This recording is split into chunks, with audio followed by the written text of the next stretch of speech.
प्यारे विद्यार्थियों नमस्कार। स्वागत है आप सभी का आपके अपने राम क्लासेज यूट्यूब चैनल पर। साथियों, आज की क्लास में राजस्थान चतुर्थ श्रेणी और हाईकोर्ट चतुर्थ श्रेणी परीक्षा के 100 इंपोर्टेंट क्वेश्चन देखने वाले हैं, जो कि 50 राजस्थान जी के और 50 हिंदी के टॉप व्याकरण क्वेश्चन रहने वाले हैं, जो आपकी परीक्षा में हूबहू छपने वाले हैं। ऐसे ही प्रश्न आपकी परीक्षा में आएंगे। तो चलिए क्लास की शुरुआत करते हैं। क्लास को पूरी देखना है और कमेंट करना है कि आपके 100 में से कितने क्वेश्चन सही निकलते हैं। साथियों, हिंदी व्याकरण और राजस्थान जीके के टॉप क्वेश्चन हम देखेंगे। चलिए क्लास की शुरुआत करते हैं। 50 क्वेश्चन राजस्थान जीके के देखते हैं। तो पहला क्वेश्चन है मेरे प्यारे विद्यार्थियों, राजस्थान में जागीर के महल कहाँ पर अवस्थित हैं। मेरे प्यारे विद्यार्थियों, बात करें जागीर के महल की, तो जागीर के महल कहाँ पर है, ध्यान में रखना, पुष्कर में। ठीक है ना, इंपॉर्टेंट क्वेश्चन है भाई। जागीर के महल राजस्थान में कहाँ पर है, पुष्कर, अजमेर आपका राइट आंसर हो जाएगा। चलिए नेक्स्ट क्वेश्चन, चित्तौड़गढ़ स्थित विजय स्तंभ के निर्माता कौन है। मेरे प्यारे विद्यार्थियों, बहुत शानदार क्वेश्चन है कि चित्तौड़गढ़ स्थित जो विजय स्तंभ है उसके निर्माता कौन है। राणा प्रताप, राणा संगा, महाराणा कुंभा या राणा अमर सिंह। तो बिल्कुल मेरे प्यारे विद्यार्थियों, चित्तौड़गढ़ में विजय स्तंभ स्थित है। ये पर्यटकों का मुख्य आकर्षण केंद्र है। यह इसके निर्माता है मेरे प्यारे विद्यार्थियों राणा कुंभा। कौन है, राणा कुंभा आपका यहाँ पर राइट आंसर हो जाएगा। चलिए नेक्स्ट क्वेश्चन देखो, जैसलमेर की पटुओं की हवेलियां क्यों प्रसिद्ध हैं। पटुओं की हवेलियां कहाँ पर है मेरे प्यारे विद्यार्थियों, जैसलमेर में। ये हवेलियां क्यों प्रसिद्ध है भाई, अपनी विशालता के कारण, दीवारों पर चित्रकारी के कारण, पत्थर की जाली में की गई कटाई के कारण, या हवेली शैली के मध्यम विशाल प्रांगण के कारण। साथियों, पटुओं की हवेलियां जैसलमेर में है। ये हवेलियां पत्थर की जाली में की गई कटाई के कारण प्रसिद्ध हैं। बिल्कुल आप सभी का यहाँ पर बी सी राइट आंसर हो जाएगा। ठीक है ना। चलिए नेक्स्ट क्वेश्चन, निहाल टावर कहाँ पर अवस्थित है। बताइए मेरे प्यारे विद्यार्थियों, निहाल टावर राजस्थान में कहाँ पर है। धौलपुर स्थित घंटाघर में, जोधपुर स्थित घंटाघर, दिल्ली स्थित घंटाघर या उपयुक्त में से कोई नहीं। निहाल टावर मेरे प्यारे विद्यार्थियों, निहाल टावर की बात करें तो निहाल टावर है धौलपुर स्थित घंटाघर में। कहाँ पर है, धौलपुर स्थित घंटाघर में निहाल टावर स्थित है। बिल्कुल ए आपका राइट आंसर हो जाएगा। चलिए नेक्स्ट क्वेश्चन देखो, आमेर किला कहाँ पर है मेरे प्यारे विद्यार्थियों। आमेर किला अपने जयपुर में है भाई। कहाँ पर है, जयपुर आपका राइट आंसर हो जाएगा। चलिए मेरे प्यारे विद्यार्थियों नेक्स्ट क्वेश्चन, राजस्थान के किस शहर को सन सिटी कहा जाता है। प्यारे साथियों, अगर आप चतुर्थ श्रेणी में सिलेक्शन लेना चाहते हो ना, तो ये क्लास को पूरी देख लेना। यहाँ से आपके क्वेश्चन मिलने वाले हैं और ये सही प्रश्न आपकी परीक्षा में आने वाले हैं। तो मेरे प्यारे विद्यार्थियों, सन सिटी कहा जाता है भाई जोधपुर को। किसको कहते हैं, जोधपुर आपका यहाँ पर राइट होगा। बिल्कुल सी यहाँ पर आपका करेक्ट हो जाएगा। चलिए नेक्स्ट क्वेश्चन, राजस्थान के किस शहर में प्रसिद्ध मीनाकारी गहने बनाए जाते हैं।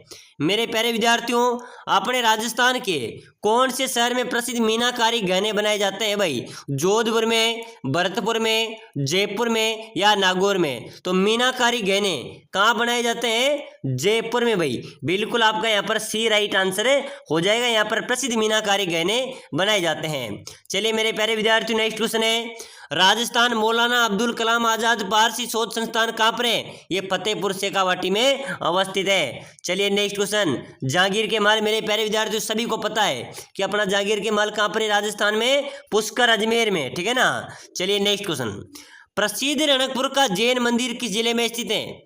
मेरे प्यारे विद्यार्थियों, रणकपुर का प्रसिद्ध जो जैन मंदिर है वह कौन से जिले में स्थित है भाई, पाली में। कहाँ पर है, रणकपुर का जैन मंदिर कहाँ पर है, पाली। यहाँ पर आपका बी करेक्ट आंसर हो जाएगा। प्यारे साथियों, आप सभी के लिए विशेष सूचना है, अगर आप चतुर्थ श्रेणी की तैयारी कर रहे हैं और साथियों आपको सिलेक्शन लेना है तो हमारी हर एक क्लास को देखना पड़ेगा।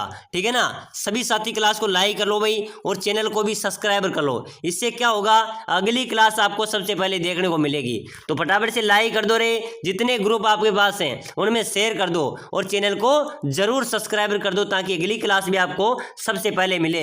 मेरे प्यारे विद्यार्थियों नेक्स्ट क्वेश्चन है, शेखावाटी ब्रिगेड का मुख्यालय कहाँ पर है। मेरे प्यारे विद्यार्थियों, शेखावाटी ब्रिगेड के मुख्यालय की बात करें तो ये झुंझुनू में भाई। कहाँ पर है, झुंझुनू शेखावाटी ब्रिगेड का मुख्यालय स्थित है। चलिए नेक्स्ट क्वेश्चन, राजस्थान के किस जिले में एकलिंग जी का मंदिर स्थित है। एकलिंग जी का मंदिर कहाँ पर है भाई, उदयपुर में है, जैसलमेर में है, जयपुर में है, अजमेर में है, राजसमंद में, कहाँ पर है। चलिए जल्दी से फटाफट कमेंट कर दो। आज की क्लास इंपॉर्टेंट रहने वाली है। 50 राजस्थान जी के और 50 हिंदी के, यानी कि हम क्या करेंगे, एग्जाम में फाइट करेंगे भाई, एग्जाम पर सीधा प्रहार करेंगे, ठीक है ना। तो बिल्कुल मेरे प्यारे विद्यार्थियों, एकलिंग जी का मंदिर है उदयपुर में। कहाँ पर है? उदयपुर आपका राइट हो जाएगा। चलिए भाई अगला क्वेश्चन, तारकिन का दरवाजा। मेरे प्यारे विद्यार्थियों ध्यान में रखना, तारकिन का दरवाजा कहाँ पर है? अजमेर में, नागौर में, जयपुर में या धौलपुर में? तो बिल्कुल सभी का राइट आंसर हो जाएगा कि सर तारकिन का जो दरवाजा है वो नागौर में है भाई। कहाँ पर है? नागौर में तारकिन का दरवाजा है। बिल्कुल बी आपका यहाँ पर भी राइट हो जाएगा। चलिए मेरे प्यारे विद्यार्थियों नेक्स्ट क्वेश्चन, राजस्थान में दानचंद चोपड़ा की हवेली कहाँ पर है भाई? दानचंद चोपड़ा की हवेली, सभी साथी कमेंट कीजिए। दानचंद चोपड़ा की हवेली आपको बताना है, बीकानेर, सुजानगढ़, खेतड़ी या किशनगढ़? चलिए जल्दी से जल्दी कमेंट कर दो। दानचंद चोपड़ा की हवेली मेरे प्यारे विद्यार्थियों सुजानगढ़ में। बिल्कुल आपका बी यहाँ पर करेक्ट हो जाएगा। चलो नेक्स्ट क्वेश्चन, अलवर स्थित मूसी महारानी की छतरी किसने बनवाई थी? साथियों अलवर में मूसी महारानी की छतरी कहाँ पर है? अलवर में। ये छतरी किसने बनवाई थी? महाराजा विनय सिंह द्वारा। महाराजा विनय सिंह द्वारा अलवर स्थित मूसी महारानी छतरी बनवाई थी। बिल्कुल यहाँ पर भी आपका डी करेक्ट आंसर हो जाएगा। चलिए नेक्स्ट क्वेश्चन देखो, बहुत शानदार क्वेश्चन आया है। रानी भटियानी का मेला कहाँ पर आयोजित होता है? साथियों रानी भटियानी का जो मेला है वो कहाँ पर आयोजित होता है भाई? जसोल बाड़मेर में, शाहबाद बारा में, तिलवाड़ा अजमेर में या डीग भरतपुर में? चलिए जल्दी से जल्दी कमेंट कीजिए। रानी भटियानी का मेला कहाँ पर लगता है भाई? जसोल बाड़मेर में। कहाँ पर लगता है? जसोल बाड़मेर में रानी भटियानी का मेला आयोजित होता है। चलिए मेरे प्यारे विद्यार्थियों नेक्स्ट क्वेश्चन है, नागर सागर बांध कौन से जिले में है? तो बिल्कुल आप सभी का राइट होगा सर, बूंदी जिले में नागर सागर बांध अवस्थित है। चलिए भाई नेक्स्ट क्वेश्चन, राजस्थान का वेल्लोर कौन सा दुर्ग कहलाता है? बिल्कुल मेरे प्यारे विद्यार्थी स्टार वाला क्वेश्चन है भाई। ये क्वेश्चन कई बार परीक्षाओं में पूछा गया है कि राजस्थान का वेल्लोर कौन से दुर्ग को कहते हैं? तो भैंसरोडगढ़ दुर्ग है ना, इस दुर्ग को मेरे प्यारे विद्यार्थियों राजस्थान का वेल्लोर कहा जाता है। तो बिल्कुल आप सभी का यहाँ पर भी ए राइट आंसर हो जाएगा। चलो नेक्स्ट क्वेश्चन, गढ़बीडली किस किले का लोकप्रिय नाम है? साथियों गढ़बीडली किस किले को कहा जाता है? चित्तौड़ किले को, कुंभलगढ़ किले को, तारागढ़ किले अजमेर को या फिर अचलगढ़ किले को? साथियों गढ़ तो गढ़ गढ़ैया, ठीक है ना। गढ़बीडली किस किले को कहते हैं? तारागढ़ किला है जो अजमेर में है, इस किले को गढ़बीडली दुर्ग कहा जाता है। चलिए नेक्स्ट क्वेश्चन, नेक नाम बाबा की दरगाह। मेरे प्यारे विद्यार्थियों स्टार लगा लेना, एक क्वेश्चन भी बार बार परीक्षा में आता है कि नेक नाम बाबा की दरगाह कहाँ पर है? तो भाई ये भी 12 में। कहाँ पर है? 12 जिले में। 12 जिले में नेक नाम बाबा की दरगाह है भाई। यहाँ पर भी आपका ए राइट आंसर हो जाएगा। चलिए नेक्स्ट क्वेश्चन देखो फटाफट से, मारवाड़ का प्रताप किसे कहा जाता है? चलिए मेरे प्यारे विद्यार्थियों जल्दी से कमेंट करो, मारवाड़ का प्रताप किसे कहते हैं? राव मालदेव को, राव जोधा को, राव चंद्रसेन को या उपयुक्त में से कोई नहीं? साथियों मारवाड़ के प्रताप की बात करें तो राव चंद्रसेन को मारवाड़ का प्रताप कहा जाता है। प्यारे साथियों आप सभी के लिए विशेष सूचना है, अगर आप कम समय में शानदार तैयारी करके अपना सिलेक्शन लेना चाहते हैं, अपना सपने साकार करना चाहते हैं, तो राम क्लासेज बूंदी लेके आए आपके लिए स्पेशल ऑफर, जिसके अंदर मेरे प्यारे विद्यार्थियों आपको मिलने वाला है आपके संपूर्ण कोर्स के 5000 इंपोर्टेंट क्वेश्चन, यानी कि निचोड़ आपको मिलेंगे, 15 model paper, notes, test series, ठीक है ना, और 1 लाइनर क्वेश्चन आपको मिलने वाले हैं। अगर आप 2 से 3 दिन में भी एक बार रिवीजन कर लोगे तब भी आपका सिलेक्शन हो जाएगा। बिल्कुल शॉर्टकट तरीका है, इसके माध्यम से आप सिलेक्शन पा सकते हैं, पूरा निचोड़ है। अगर आप लेना चाहते हैं तो मात्र 199 रुपये में हमारे पास कोर्स अवेलेबल है जिसका नाम सिलेक्शन सीरीज है, वो आपको मिलने वाली है। तो लेना चाहते हैं तो नीचे दिए गए नंबरों पर मेरे व्हाट्सअप मैसेज कर देना कि सर मुझे ई बुक चाहिए और सिलेक्शन लेना है। अगर आपने ले ली, अगर आपने एक बार पढ़ ली तो आपका सिलेक्शन हो जाएगा, ठीक है ना। तो जल्दी से जल्दी मैसेज कर दो भाई। मारवाड़ का प्रताप किसे कहते हैं? क्वेश्चन में आ जाओ, अब क्लास की ओर आ जाओ। मारवाड़ का प्रताप कहते हैं राव चंद्रसेन को। किसको कहते हैं? राव चंद्रसेन को। चलिए मेरे प्यारे विद्यार्थियों नेक्स्ट क्वेश्चन, राजस्थान सेवा संघ की स्थापना कहां पर हुई थी? प्यारे साथियों राजस्थान सेवा संघ की स्थापना की बात करें तो राजस्थान सेवा संघ की स्थापना की हुई थी वर्धा में। कहां पर हुई थी? वर्धा में राजस्थान सेवा संघ की स्थापना हुई थी। बिल्कुल आप सभी का भी यहाँ पर राइट हो जाएगा।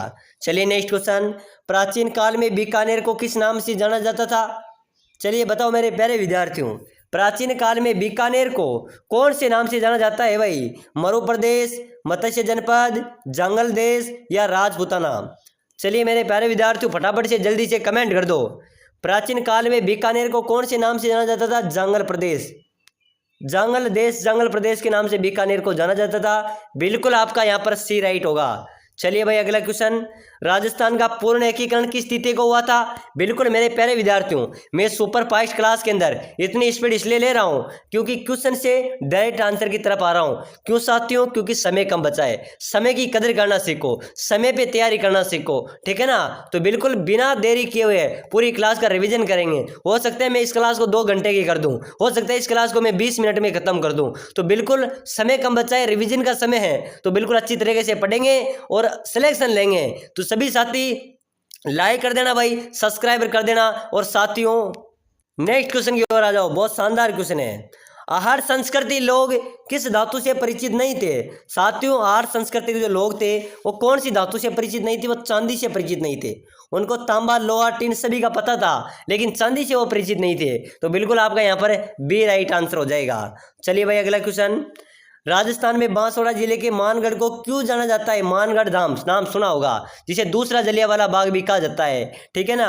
मेरे प्यारे विद्यार्थी, इसको जाना जाता है वहां पर आदिवासियों का दमन हुआ था अंग्रेजों द्वारा, ठीक है ना? तो आदिवासियों का अंग्रेजों द्वारा दमन किया गया था, ठीक है ना? इसलिए बांसवाड़ा के मानगढ़ को जाना जाता है। उसको राजस्थान का दूसरा जलियांवाला बाग भी कहा जाता है। चलिए मेरे प्यारे विद्यार्थियों, राजस्थान में भूमिज शैली का सबसे प्राचीनतम मंदिर, भूमिज शैली का सबसे प्राचीनतम मंदिर कौन सा है?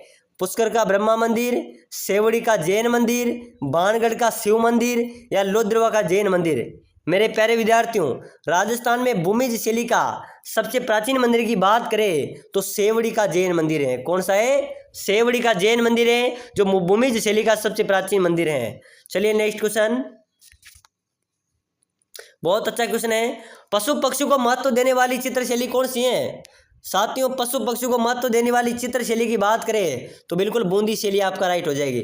बूंदी की जो चित्रशैली है ये पशु पक्षी, पेड़ पौधे इनको सर्वाधिक महत्व देती है। तो बिल्कुल आपका यहाँ पर भी बी राइट आंसर होगा। चलिए मेरे प्यारे विद्यार्थियों, नेक्स्ट क्वेश्चन है, बहुत शानदार क्वेश्चन है। प्रसिद्ध स्थल कालीबंगा किस जिले में स्थित है भाई? बिल्कुल जल्दी से जल्दी कमेंट करो। प्रसिद्ध स्थल कालीबंगा कौन से जिले में है? गंगानगर में, हनुमानगढ़ में, बीकानेर में या चूरू में? चलिए जल्दी से जल्दी कमेंट करो भाई। प्रसिद्ध स्थल कालीबंगा कौन से जिले में है? हनुमानगढ़ में। बिल्कुल आपका बी भाई राइट आंसर हो जाएगा बी, ठीक है ना?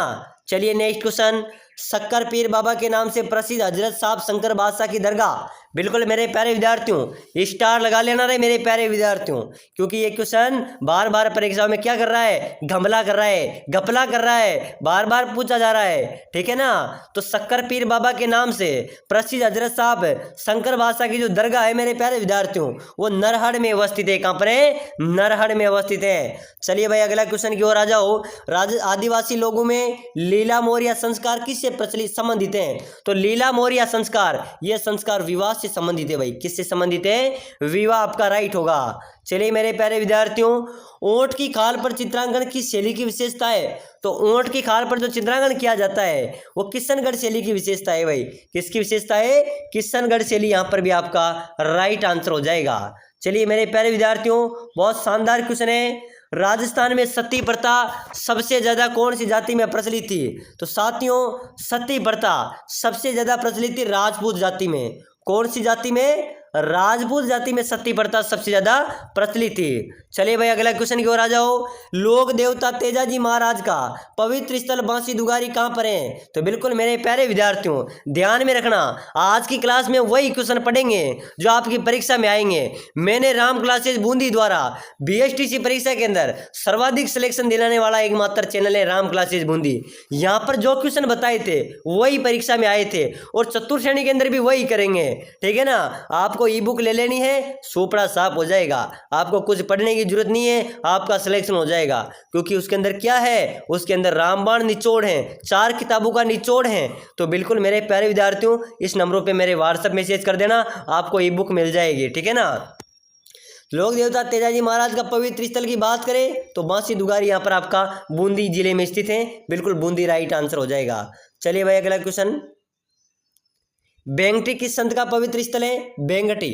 बेंगटी मेरे प्यारे विद्यार्थियों कौन से संत का पवित्र स्थल है? हड़बू जी का। बिल्कुल आपका यहाँ पर सी राइट होगा। चलिए मेरे प्यारे विद्यार्थियों अगला क्वेश्चन है, रामदेव जी के मंदिर में फहराने वाली ध्वजा को क्या कहा जाता है? लोक देवता। रामदेव जी के मंदिर में जो ध्वजा फहराई जाती है उसको क्या कहा जाता है मेरे प्यारे विद्यार्थियों? उसको नेजा बोला जाता है भाई। क्या बोलते हैं? नेजा बोला जाता है। बिल्कुल आपका बी राइट आंसर होगा। चलिए भाई नेक्स्ट क्वेश्चन, आदिवासियों का कुंभ कौन से मेले को कहा जाता है? मेरे प्यारे विद्यार्थियों आदिवासियों का कुंभ कहते हैं बेणेश्वर मेले को। कौन से मेले को? जो बेणेश्वर मेला है उसको आदिवासियों का कुंभ के नाम से जाना जाता है। बिल्कुल आप सभी का यहाँ पर ए राइट आंसर होगा, ठीक है ना।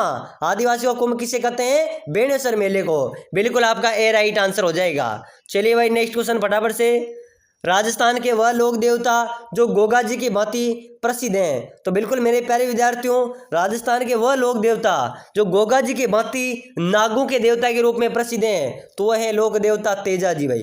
क्या है? लोक देवता तेजा जी आपका राइट आंसर हो जाएगा। चलिए नेक्स्ट क्वेश्चन, चलिए मेरे प्यारे विद्यार्थियों अब हम हिंदी व्याकरण के टॉप क्वेश्चन देखते हैं जो आपकी परीक्षा के लिए इंपॉर्टेंट है। आसमान पर चढ़ना का अर्थ बताइए। बताइए मेरे प्यारे विद्यार्थियों यहाँ पर आपको कमेंट करना है। कमेंट करते आगे चलेंगे। आसमान पर चढ़ना, आसमान पर चढ़ाना, सॉरी आसमान पर चढ़ाना, इसका अर्थ क्या होगा मेरे प्यारे विद्यार्थियों? बहुत अत्यधिक प्रशंसा करना। बिल्कुल आपका यहाँ पर डी राइट आंसर होगा। यानी कि अत्यधिक प्रशंसा कर करके उसको क्या करेंगे? उसको चने के पेड़ पे चढ़ा देंगे, ठीक है ना। आसमान पर चढ़ा देंगे, अत्यधिक प्रशंसा करना यानी कि आसमान पर चढ़ाना। चलिए नेक्स्ट क्वेश्चन, कमल शब्द है, कमल कौन सा शब्द है? भाववाचक संज्ञा है, जातिवाचक संज्ञा है, व्यक्तिवाचक संज्ञा है या समूहवाचक संज्ञा है? तो कमल शब्द है, कमल एक व्यक्तिवाचक है। क्या है? एक व्यक्तिवाचक संज्ञा है। बिल्कुल आपका सी राइट आंसर हो जाएगा। चलिए मेरे प्यारे विद्यार्थी नेक्स्ट क्वेश्चन, हिंदी वर्णमाला में कितने स्वर होते हैं? चलिए बताइए भाई जल्दी से कमेंट कर दो। यहाँ पर तो आपको कमेंट करना पड़ेगा। हिंदी वर्णमाला में कितने स्वर होते हैं? 11 स्वर होते हैं भाई। कितने होते हैं? 11 आपका राइट होगा। चलिए नेक्स्ट क्वेश्चन, सूर्य का विलोम शब्द क्या है? मेरे प्यारे विद्यार्थी सूर्य का विलोम क्या होगा? चंद्र, रवि, तारा या भानु? चलिए भाई कमेंट करो। तो सूर्य का विलोम हो जाएगा चंद्र, सूर्य का विलोम है। बिल्कुल आपका ए यहाँ पर भी राइट होगा। चलिए भाई नेक्स्ट क्वेश्चन, जातिवाचक संज्ञा का उदाहरण है। जातिवाचक संज्ञा का उदाहरण क्या है? जय, विजय, जामुन या अजय? तो बिल्कुल मेरे प्यारे विद्यार्थी आपसे अलग शब्द कौन सा दिख रहा है? जामुन। जामुन एक जातिवाचक संज्ञा का उदाहरण है, ठीक है ना। बिल्कुल आपका यहाँ पर सी राइट हो जाएगा। चलिए भाई अगला क्वेश्चन, ये सभी वो क्वेश्चन है मेरे प्यारे विद्यार्थियों जो पहले बीएसटीसी, पीटीटी, सीटी परीक्षा के अंदर पूछे गए हैं, ठीक है ना। ये वो क्वेश्चन है जो हर बार परीक्षा के अंदर पूछे जाते हैं। पहले सीटी में आ गया, फिर चतुर्थ श्रेणी में अपनी जेल प्रहरी के अंदर भी एक क्वेश्चन आ गया था, ठीक है ना। तो ये रिपीट होते हुए एक क्वेश्चन है, ये हर परीक्षा के अंदर पूछे जा रहे हैं। कोमलता किस संज्ञा के अंतर्गत आता है? कोमलता कौन सी संज्ञा के अंतर्गत आता है भाई? जातिवाचक, व्यक्तिवाचक, भाववाचक या इनमें से कोई नहीं? चलिए फटाफट से जल्दी से कमेंट करो। कोमलता किस संज्ञा के अंतर्गत आता है? भाववाचक संज्ञा के अंतर्गत, ठीक है ना। बिल्कुल आपका सी राइट होगा। चलिए नेक्स्ट क्वेश्चन, निम्न में से कौन सा व्यक्तिवाचक नहीं है? व्यक्तिवाचक कौन सा नहीं है? राम, हिमालय, पुस्तक या गणना? तो बिल्कुल मेरे प्यारे विद्यार्थियों गणना व्यक्तिवाचक नहीं है। बिल्कुल आपका यहाँ पर डी राइट होगा। चलिए भाई अगला क्वेश्चन देखो, सूरज किसका पर्यायवाची है? बताइए मेरे प्यारे विद्यार्थियों सूरज किसका पर्यायवाची होगा? अंशुमाली, आदित्य, भास्कर या ये सभी? सूरज किसका पर्यायवाची शब्द है? आपको फटाफट से कमेंट करना है। तो बिल्कुल आप सभी का राइट हो जाएगा भास्कर, ठीक है ना। सूरज किसका पर्यायवाची है? भास्कर का। चलिए नेक्स्ट क्वेश्चन, पर्यायवाची शब्द का अर्थ क्या होता है? चलिए बताइए, पर्यायवाची जो शब्द है उसका अर्थ क्या होता है? विलोमवाची, प्रतिविलोमवाची, समानाभास या समानार्थी? तो बिल्कुल मेरे प्यारे विद्यार्थियों पर्यायवाची शब्द का अर्थ होता है समान अर्थ वाले शब्द, ठीक है ना। समानार्थी शब्द आपका राइट हो जाएगा। चलिए नेक्स्ट क्वेश्चन, समुद्र के लिए पर्यायवाची, समुद्र का पर्यायवाची क्या हो जाएगा? पारावर। क्या होगा? पारावर समुद्र का पर्यायवाची शब्द होगा। चलिए नेक्स्ट क्वेश्चन, पवन शब्द का पर्यायवाची? तो बिल्कुल मेरे प्यारे विद्यार्थियों पवन शब्द का पर्यायवाची हो जाएगा समीर। क्या होगा? समीर पवन का पर्यायवाची है। चलिए भाई अगला क्वेश्चन देखो, अद्भुत शब्द का समानार्थी शब्द, अद्भुत यानी कि अद्वितीय, आश्चर्यजनक, भयानक या अपूर्व। तो मेरे प्यारे विद्यार्थियों अद्भुत चमत्कार जिसे हम बोलते हैं ना, अद्भुत का होता है भयानक। बिल्कुल आपका यहाँ पर सी राइट आंसर हो जाएगा। चलिए भाई अगला क्वेश्चन, इंद्र का पर्यायवाची। मेरे प्यारे विद्यार्थियों इंद्र का पर्यायवाची क्या होगा? इंद्र का पर्यायवाची हो जाएगा पुरंदर। क्या होगा? पुरंदर आपका राइट होगा। चलिए भाई अगला क्वेश्चन, आकाश का विलोम क्या होगा? धरती, नागलोक, पाताल या समुद्र? तो बिल्कुल मेरे प्यारे विद्यार्थियों ध्यान रखना है, आकाश का विलोम की बात करें, आकाश है पाताल है, तो बिल्कुल आकाश का विलोम पाताल हो जाएगा। चलिए भाई नेक्स्ट क्वेश्चन, धनी का शब्द का विलोम। धनी शब्द का विलोम, जैसे धनी है तो दूसरा क्या है? धनहीन है, ठीक है ना। धनहीन है, अधीन है, अधीनी है, निर्धन है। तो धनी है तो वो निर्धन है, एक गरीब है, तो बिल्कुल आपका धनी का विलोम निर्धन हो जाएगा। चलिए भाई अगला क्वेश्चन देखो फटाफट से, राजा का विलोम रंक है, राजा है, तो राजा का विलोम क्या हो जाएगा? रंक हो जाएगा। डी यहाँ पर आपका करेक्ट आंसर हो जाएगा। चलो मेरे प्यारे विद्यार्थियों, प्रतिकूल का विलोम, एक प्रतिकूल है एक उसके अनुकूल है, तो बिल्कुल यहाँ पर सी आपका राइट हो जाएगा। चलिए नेक्स्ट क्वेश्चन देखो, निम्नलिखित में से कृश का विलोम शब्द चुनिए। कृश किसे कहते हैं? कृश कहते हैं अष्टपुष्ट। कृश का विलोम क्या होगा? अष्टपुष्ट आपका राइट हो जाएगा। कृश का विलोम शब्द होगा अष्टपुष्ट, आपका राइट आंसर हो जाएगा। चलिए मेरे प्यारे विद्यार्थियों, अनादर, अनादर का विलोम हो जाएगा आदर। आदर है तो अनादर है, ठीक है ना, आदर का विलोम अनादर। चलिए नेक्स्ट क्वेश्चन, विलोम का अर्थ होता है उल्टा, और उद्घाटन का विलोम क्या होगा मेरे प्यारे विद्यार्थियों? समापन। यहाँ पर उद्घाटन हुआ वहाँ पर समापन हुआ, यानी कि डी आपका यहाँ पर भी राइट हो जाएगा। चलिए नेक्स्ट क्वेश्चन देखो, कृपा किस शब्द का विलोम है? कृपा किस शब्द का विलोम है भाई? कोप, कटु, क्रोध या क्रूर? तो मेरे भैया कृपा, कृपा कौन से शब्द का विलोम है? कोप का। कोप, कृपा आपका राइट आंसर हो जाएगा। चलिए भाई नेक्स्ट क्वेश्चन देखो, साक्षर शब्द का विलोम। साक्षर शब्द का विलोम क्या है? अशिक्षित, अनपढ़, सुरक्षित या निरक्षर?